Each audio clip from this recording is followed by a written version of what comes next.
Alright, so we have a full spare rib here, and what we're going to do is trim this into the St. Louis cut, which is, we can see one right here. So when you get the full spare rib, you get the entire spare rib plus the breastbone. So if we were looking at the pig, you'd have the spine here, the baby backs would come here, spare ribs, and then the breastbone. And this is actually belly meat right here, aka bacon, the good stuff.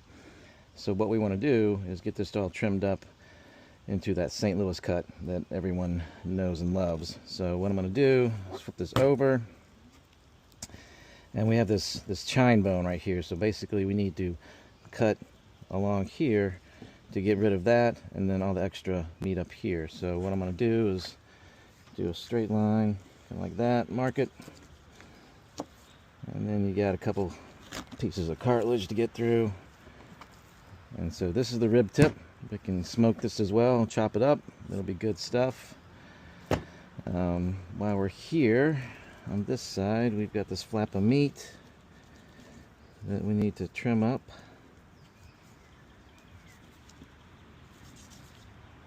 Hold on to this stuff. You can grind this up and do some good stuff. I'm going to get some of this fat off. I'm going to take this piece off here just to make it all nice and even. Make that even. And then, so now we got that nice rectangular shape for the St. Louis cut.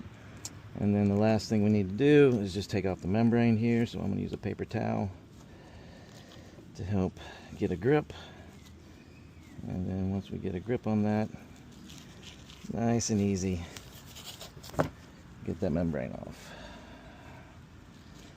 Let's get the rest of that. Got the membrane off. Just to do any last little bit of trimming up that you want to do. Let's get this guy off.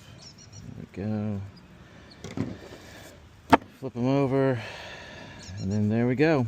Nice rectangular St. Louis cut, spare rib, going on that grill right now.